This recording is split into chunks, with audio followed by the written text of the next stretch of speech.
Olá, sejam muito bem-vindas e bem-vindos ao episódio número 36 do nosso podcast, do nosso programa de rádio O Espírito do Evangelho. Aqui é Antônio Campos. E hoje, dia 11 de novembro de 2020, este episódio marca o conteúdo número 100 do nosso canal no YouTube, O Espírito do Evangelho. Lá vocês encontram, além deste podcast, vídeos com aulas sobre o Espiritismo e também com foco em educação evangélica, além de exposições semanais sobre, claro, passagens do Evangelho. Prestigiem o nosso canal no YouTube, inscrevam-se e ative o sininho para não perder nenhum conteúdo novo. Mas o episódio de hoje celebra não só o conteúdo número 100 em nosso canal de vídeo, mas também o nosso mergulho para compreender um pouco mais sobre o Evangelho de Mateus. Nossa minissérie especial chega ao segundo episódio. No podcast anterior, o de número 35, compreendemos que o Evangelho de Mateus, escrito por volta do ano 80 depois de Cristo, apesar de iniciar o Novo Testamento, não foi o primeiro evangelho a ser escrito. Esta é uma primazia do Evangelho de Marcos.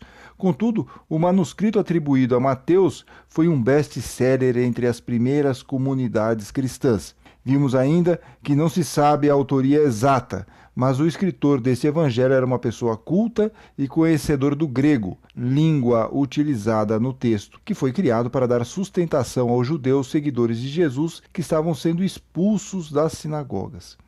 No episódio de hoje, vamos compreender um pouco mais sobre o simbolismo das passagens. Veremos uma lição importante de Jesus sobre compaixão. Analisaremos ainda o tempo que Jesus passou no deserto, a preocupação do autor em ligar Jesus com Moisés e a recomendação final do Mestre, que encerra o Evangelho sobre ir e pregar a todas as nações. E o nosso guia nessa ligeira viagem pelo Evangelho de Mateus continua sendo o professor Jaldemir Vitório, doutor em Teologia Bíblica pela PUC do Rio de Janeiro, professor de graduação e pós-graduação da Faculdade Jesuíta de Filosofia e Teologia em Belo Horizonte, lá no estado de Minas Gerais. Autor de pelo menos 2 livros sobre Mateus. Mateus, o Evangelho Eclesial, pela editora Loyola, e Lendo o Evangelho segundo Mateus, pela Paulus Editora.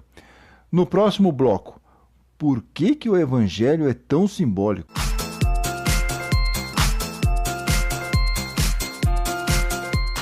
Professor Jaldemir Vitório, no programa anterior o senhor mostrou todo o simbolismo que a passagem da multiplicação dos pães e peixes tinha para aquelas comunidades que seguiam Jesus e estavam sendo expulsas das sinagogas. E alguns ouvintes enviaram aqui mensagem para nós perguntando por que a escrita dos evangelhos, em Mateus, que é o nosso assunto aqui em particular, precisa ser tão, digamos, alegórica e não escrita de forma direta. Então é o seguinte, os primeiros discípulos de Jesus, eles, de certo modo, criaram esse gênero literário que a gente chama de evangelho, porque o evangelho é a boa nova, é você falar do amor de Deus, mas quando ele diz evangelho de Jesus Cristo segundo Mateus, é um gênero literário, é um modo de você transmitir a mensagem. Agora, esse modo de transmitir a mensagem consiste no seguinte, você tem uma situação, você tem os problemas que a sua fé enfrenta naquele contexto e você vai responder a isso contando, de certo modo, a vida de Jesus. Isso é uma opção. Ele podia ter feito assim, como você está querendo, e como eu faço, entendeu? Mas é uma opção. Ou seja, nesse modo de instruir, é o próprio Jesus quem instrui, mas instrui, né? Faz a sua instrução com esses recursos. Agora, eles lá, ou seja, o público destinatário, eles eram capazes de entender esse tipo de linguagem. Porque aí também, ou seja, na questão da multiplicação dos pães, tem uma espécie de releitura do povo no deserto, liderados por Moisés. Porque depois, então, ele também vai mostrar que Jesus é o verdadeiro Moisés.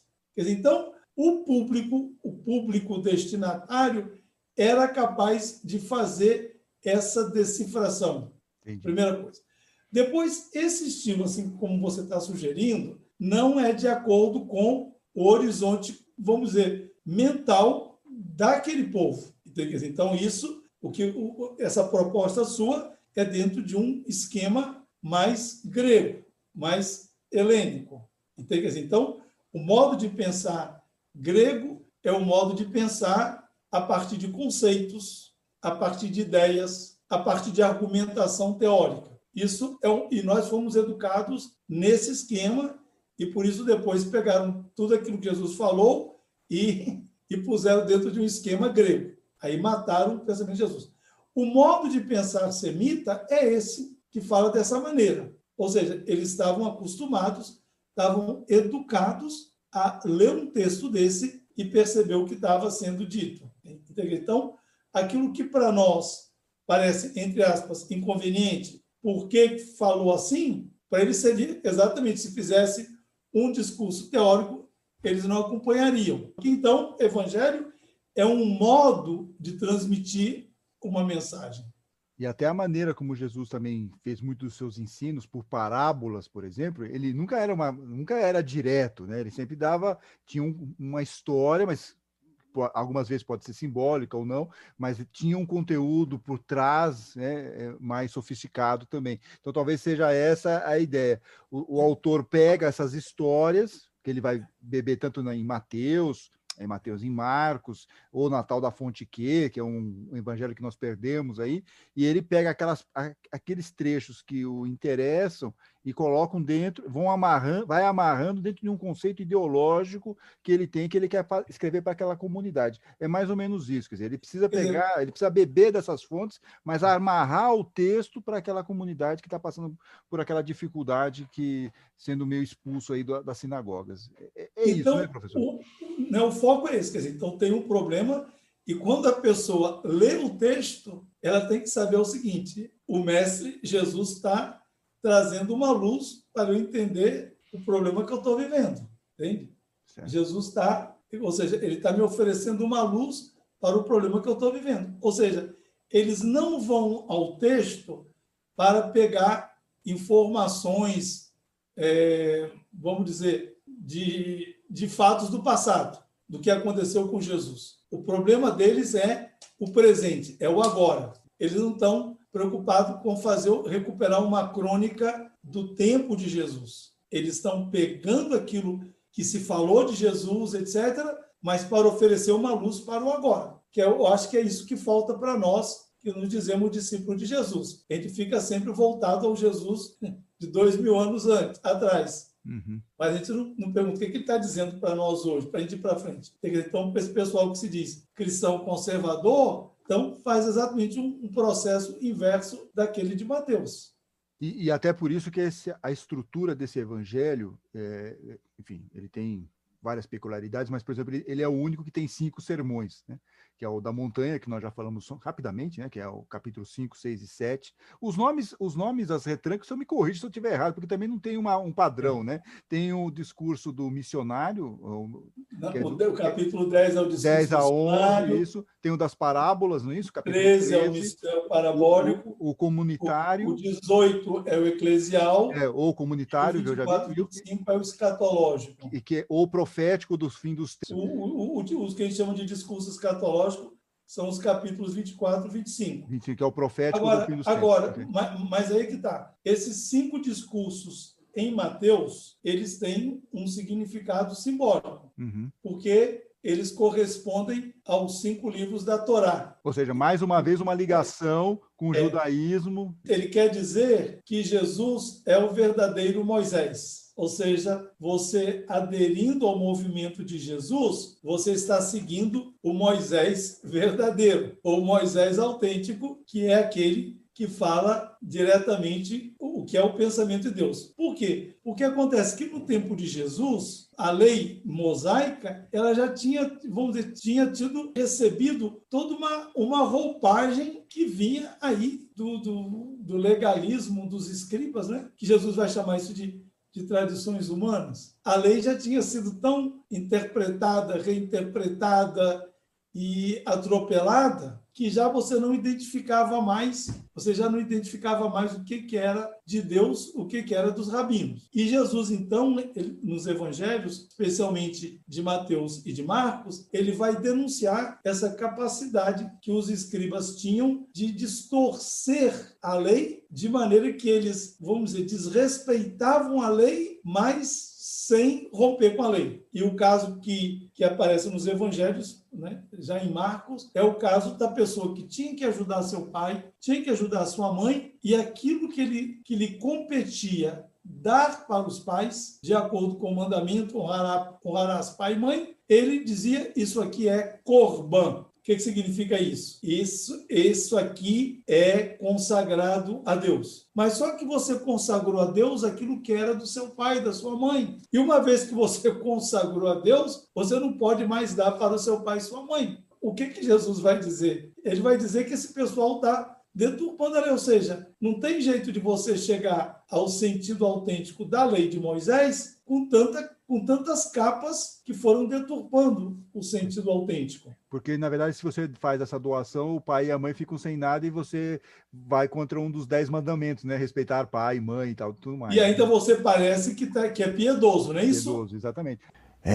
No capítulo 23, lá de Mateus, há um discurso duro de Jesus contra os fariseus e escribas, como foi inclusive mencionado aqui pelo professor. Em um dos versículos, Jesus diz, só para nós sentirmos aqui o teor desse discurso: ai de vós, doutores da lei e fariseus hipócritas, vocês exploram as viúvas e roubam as suas casas, e para disfarçar fazem longas orações. Por isso, vocês vão receber uma condenação mais severa. E esse aqui é o caso que foi apontado há pouco pelo professor Jaldemir Vitória, aqueles filhos que fazem uma doação e depois deixam os pais sem nenhum recurso. Mas Jesus continua, mais um trecho aqui nesse discurso. Ai de vocês, doutores da lei e fariseus hipócritas, vocês pagam o dízimo da hortelã, da erva doce e do cominho, e deixam de lado os ensinamentos mais importantes da lei, como a justiça, a misericórdia e a fidelidade. Vocês deveriam praticar isso, sem deixar aquilo. Ou seja, o que Jesus está nos colocando aqui, a preocupação dos fariseus, dos escribas, é apenas com a questão ritual, esquecendo dos principais ensinamentos, como ele coloca aqui, que é a justiça, a misericórdia, né? Outra aqui de Jesus, também nesse mesmo discurso: ai de vocês, doutores da lei e fariseus hipócritas, vocês limpam o copo e o prato por fora, mas por dentro vocês estão cheios de desejos de roubo e de cobiça. Fariseu cego, limpe primeiro o copo por dentro, e assim o lado de fora também ficará limpo. Ai de vocês, doutores da lei e fariseus hipócritas, vocês são como sepulcros caiados. Por fora parecem bonitos, mas por dentro estão cheios de ossos de mortos e podridão. E não por acaso Jesus termina, quase lá no finalzinho desse discurso, ele fala o seguinte, que os doutores da lei e fariseus são serpentes, raça de cobras venenosas.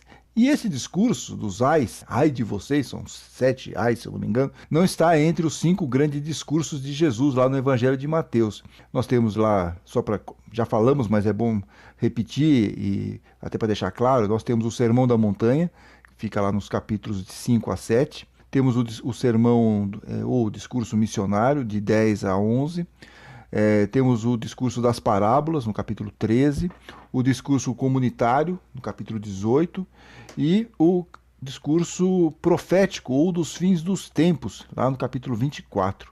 Professor, o que o autor dos evangelhos quis mostrar simbolicamente com esses discursos? Agora, então, quando Mateus coloca 5 discursos na boca de Jesus ao longo do seu evangelho, no fundo, ele está, vamos dizer, mostrando que Jesus ele dá um passo a mais em relação a Moisés. E que Jesus, de certo modo, ele retoma, ele reinterpreta a lei de Moisés no seu conjunto, e que você aderir a Jesus não é dar um passo atrás, nem romper com a sua fé, mas, pelo contrário, é fazer uma coisa sensata. Porque aí você está se deixando guiar pelo Moisés verdadeiro. E é por isso, inclusive, que no começo ele coloca que quando Jesus nasce, ele vai até o Egito, aí depois tem que voltar Isso, né? Há uma é, questão simbólica dessa, ele ter que, isso. né, e volta para o Egito, quer dizer, para fazer uma similaridade. Coloca, de alguma forma, não que tenha a ver isso com Moisés, mas está dentro das profecias, que o Messias teria nascido em Belém, então ele também vai colocar, de alguma forma, né, coloca também o nascimento em Belém. Então, tudo isso é uma preocupação do autor para conectar o judaísmo e, ao mesmo tempo, conectar também a Moisés, né? Ele vai dizer, quer dizer, no fundo ele vai dizer o seguinte, que a comunidade dos discípulos de Jesus é o Israel verdadeiro. Então, Jesus, ele vai refazer os passos do Israel de outrora. E por isso que no Evangelho de Mateus, Jesus vai ser colocado lá no Egito. E ele vai lá no Egito porque ele escapa da fúria de Herodes, como Moisés escapou da fúria do faraó. Isso aí é um método de interpretação bíblica praticada pelos rabinos da época, que se chama Midrash. Midrash é uma releitura dos textos da tradição de Israel. E aqui, então, de certo modo, Mateus está dizendo para a comunidade dele que eles são o verdadeiro Israel, porque Jesus, como o verdadeiro Moisés, ele foi lá no Egito, e do Egito, então, ele começou a caminhada para instaurar esse Israel novo. E aí, então, o capítulo 5 de Mateus, que é o Sermão da Montanha, de 5 a 7, então, é como se Deus desse a nova lei para o novo Israel através do novo Messias, Jesus. Sermão da Montanha, que nós veremos com mais profundidade no próximo e último programa da nossa série sobre o Evangelho de Mateus. No próximo bloco, Jesus e a compaixão.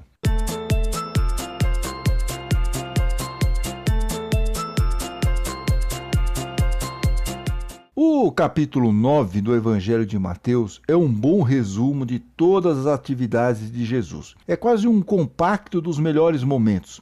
Jesus cura um paralítico, cura 2 cegos e a mulher com hemorragia, ressuscita a filha do chefe da sinagoga, discute com os fariseus, chama Mateus para ser discípulo e ainda encontra tempo de fazer uma desobsessão. No final do capítulo, o autor diz que uma multidão seguia Jesus e ele, vendo aquelas pessoas, sentiu compaixão.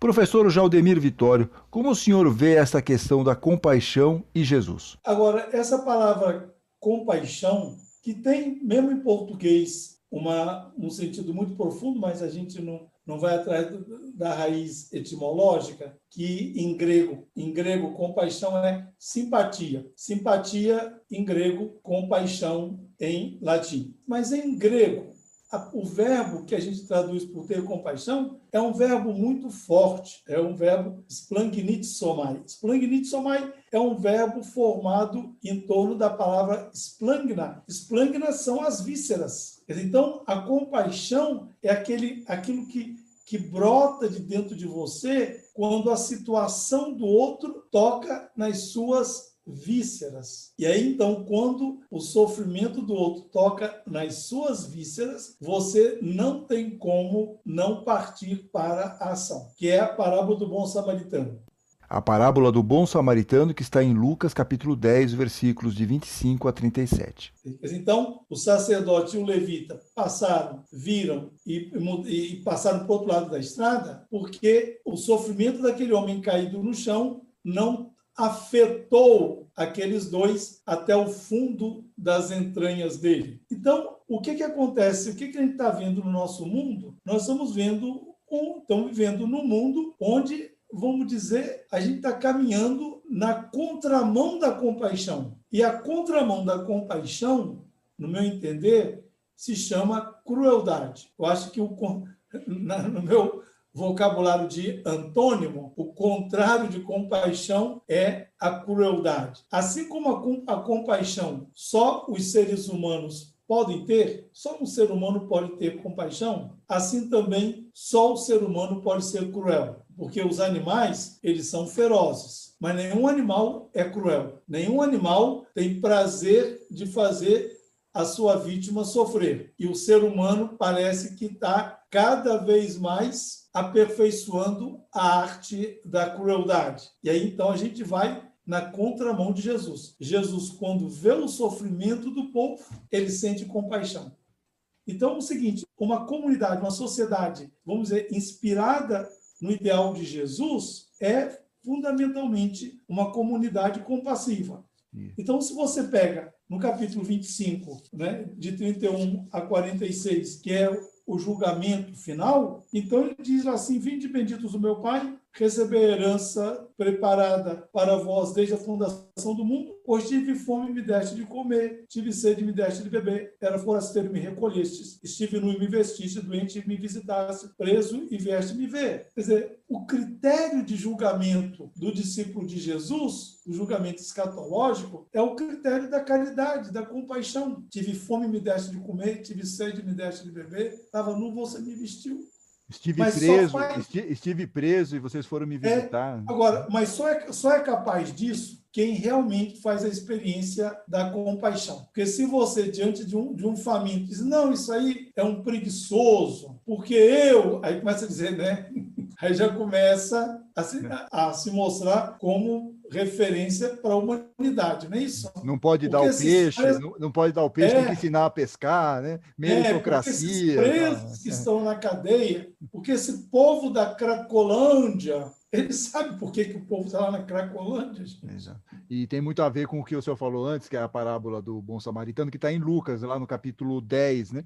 E é justamente, e o que move ele é compaixão. Ele olha aquela pessoa que está caída na estrada e sente compaixão e vai ajudar aquela pessoa. O toca na entranha. Enquanto o sofrimento do outro não toca na minha entranha, eu não sou movido a fazer o bem a ele. E tudo aquilo, então, que Jesus, no Evangelho de Mateus, quer propor para os discípulos de Jesus da comunidade dele, é essa comunidade onde você está preocupado não com a prática da lei de Moisés, cumprir ali tudo, os 613 mandamentos direitinho, mas o viver essa caridade, essa misericórdia em relação aos mais fragilizados da sociedade. Exato. É isso que Mateus ensina. Assim, nesse sentido, quer dizer, eu falo da questão do dízimo, porque o dízimo que agrada a Deus é a caridade, é a misericórdia. Quer dizer, ou seja, cada vez que a gente é misericordioso em relação ao nosso próximo, nós, entre aspas, estamos dando o nosso dízimo a Deus. Aquele outro que a gente dá, eu digo assim, não faz nem cosquinha em Deus. A gente faz a caridade, como diz Jesus, acho que está em Mateus também, nós estamos conquistando o quê? Tesouros no céu, né? Exato. Mateus, entende? Ou seja, não adianta, porque eu vou chegar lá no céu com um saco de recibinho do dízimo que eu paguei, dos boletos, não é isso? E o outro, coitadinho, vai chegar sem nada, talvez sem nenhuma sacolinha, não é isso? O que Deus vai olhar? Tive fome e me deste de comer. Ou seja, não são essas coisas aí. Eu acho que a gente prega uma religião muito falsa, que não tem nada a ver com Jesus nem com o Evangelho. E é triste porque muita gente vai atrás disso e gosta, né? No entanto, professor, viver nesse mundo material é um desafio e tanto para olharmos apenas para o mundo espiritual, para a nossa evolução espiritual, não? Todo o Evangelho ele vai mostrar como o discípulo do reino vive assim. E aí, então, por exemplo, as tentações de Jesus, que estão aí no começo do capítulo 4 de Mateus, o que chama as 3 tentações de Jesus, são todas investidas do diabo para descentrar Jesus, para tirar Jesus desse eixo que é o Pai. Então, por isso ele vai sempre começar dizendo, se és filho de Deus, e depois lá no final, ele leva Jesus a um alto monte e diz, se você se ajoelhar e me adorar, eu vou dar tudo isso para você. Agora, para dizer o seguinte, que Jesus, ao longo do seu ministério, ele foi tentado na sua fidelidade a Deus, no centramento total em Deus. E por isso que lá, no final da vida dele, quando ele está pregado na cruz, o soldado diz assim, se tu és filho de Deus, desça da cruz e nós vamos acreditar em você. É exatamente a repercussão lá das tentações do capítulo 4.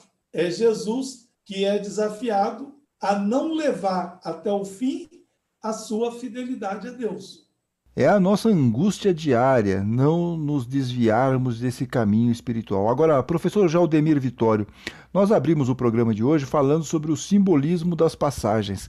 A interpretação dessas passagens é livre ou precisa seguir algum parâmetro? Mas as interpretações, elas têm que compor com o conjunto da catequese. Então, eu não posso pegar um texto e propor uma compreensão do texto sem me preocupar com o conjunto do Evangelho. A catequese de Mateus é que ele está dizendo o seguinte, que a felicidade do ser humano é viver cada dia, hoje, amanhã e depois, daqui para frente e sempre, centrado totalmente em Deus. Então, uma das chaves para a compreensão das passagens de Mateus é essa ideia de viver segundo os ensinamentos de Deus, até porque Mateus escrevia para judeus que seguiam Jesus. Mas se compararmos com o Evangelho de Lucas, que foi escrito um pouco depois de Mateus, o foco parece ser muito mais a questão material e não espiritual. Faz sentido, professor? Na comunidade de Lucas, então, já o problema já é outro diferente, porque então os estudiosos identificam na catequese de Lucas uma comunidade onde tinha gente muito rica e gente muito pobre, e os ricos não queriam partilhar. E aí, então, Lucas vai trabalhar esse tema sistematicamente. Aí vai ter o rico insensato, vai ter Zaqueu, vai ter... Exatamente. Quer dizer, então, Lázaro. Então, né? Ele vai falar Lázaro, vai falar do rico, etc. Ok. E depois, então, no capítulo 19, ele vai colocar Zaqueu como um exemplo, modelo daquele que é discípulo do reino. E o único rico que tem nome. É o único rico que tem nome, porque todos os outros ricos não têm nome, só Zaqueu. Só Zaqueu. Uhum. Exatamente. Quer dizer, então, o que acontece com Zaqueu? Quer dizer, quando eu digo assim, a salvação hoje entrou nessa casa, porque exatamente naquele momento a vida de Zaqueu passou a ser centrada em Deus e não mais no dinheiro. Mateus encerra o evangelho com a recomendação final de Jesus aos discípulos. Está lá no capítulo 28, a partir do versículo 19. Diz Jesus: Vão, portanto, e façam que todas as nações se tornem discípulas, ensinando a observar tudo o que lhe ordenei. Eis que estou com vocês todos os dias até o fim dos tempos, disse Jesus no encerramento do Evangelho de Mateus. Professor Jaldemir Vitório, como o senhor interpreta essa passagem? Então, o Evangelho de Mateus é um texto para a formação do discípulo em vista de se tornar apóstolo. Então, todo discípulo do reino tem que se transformar em apóstolo do reino, para levar para frente, propor aquilo que Jesus ensinou e não aquilo que está na cabeça deles. No Evangelho, discipulado e apostolado vão juntos. Agora, quando ele diz, vocês vão e façam discípulos, significa o seguinte, que esse caminho que vocês fizeram com Jesus, desde a Galileia até Jerusalém e de novo na Galileia, deve ter formado vocês de tal maneira que vocês agora podem ir pelo mundo e fazer aquele mesmo trabalho que Jesus fez de propor o reino, um projeto de vida no reino para as pessoas. Quer dizer, o que Mateus quer com a catequese dele é preparar pessoas que depois estejam capacitadas, gabaritadas para ir pelo mundo afora e levar adiante a missão de Jesus. Exatamente. Esse envio missionário lá no final do Evangelho é fundamental. O discipulado do reino não é uma coisa que você vive intimisticamente no seu grupinho. Não, você tem que irradiar. E aí, isso tem a ver... Tem que fazer as obras, tem que dar frutos, né, professor? E isso aí tem a ver, Antônio, com o capítulo 5, de 13 a 16. Vós sois o sal da terra, vós sois a luz do mundo. Mas também vai na contramão do discipulado dos escribas e fariseus, que querem propor não a lei de Moisés verdadeira, mas um projeto de religião que está na cabeça deles. Quer dizer, então, a preocupação de Jesus quando manda os apóstolos é que eles realmente ajudem as pessoas a fazerem a experiência de uma vida centrada em Deus. E aí, então, esse projeto de vida centrada em Deus, no Evangelho de Mateus, está no Sermão da Montanha, Mateus 5:7. Então, nenhum discípulo de Jesus, que realmente é discípulo de Jesus, ele vai viver a sua fé, o seu compromisso como algo intimista. Ele vai viver em função de difundir essa fé. Agora, mas aí então volta o capítulo 7. Não é quem diz Senhor, Senhor que vai entrar no reino dos céus. Nessa difusão do projeto de Jesus, o ponto de partida é o seu testemunho de vida. É a pregação com a vida em primeiro lugar. Você tem que absorver tudo aquilo, fazer uma reflexão, fazer a sua mudança de caminho, mas você tem que fazer as obras, você tem que fazer florescer algo aí em relação a isso. Você tem que dar os seus frutos, colocar a sua luz no alto, de repente, de alguma maneira, impactar com suas boas atitudes, com sua maneira, outras pessoas que possam enxergar um outro caminho, um caminho melhor. Acho que é mais ou menos isso, pelo menos é o que eu entendo nesse final. É isso mesmo.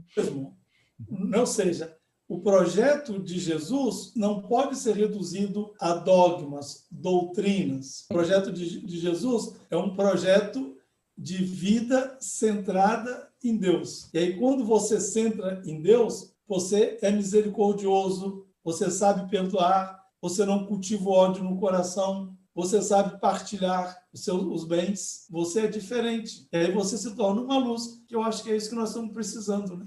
E como estamos precisando de luz. E também fazer um esforço para sermos luz, seguindo e aplicando os ensinamentos de Jesus. Na semana que vem, o último episódio da série sobre o Evangelho de Mateus vai tratar do discurso mais importante de Jesus, o Sermão da Montanha e as Bem-aventuranças. Seguimos na companhia do professor Jaldemir Vitório, doutor em Teologia Bíblica pela PUC do Rio de Janeiro e autor de 2 livros sobre Mateus, Mateus, o Evangelho Eclesial e Lendo o Evangelho segundo Mateus. No próximo bloco, as mensagens dos ouvintes.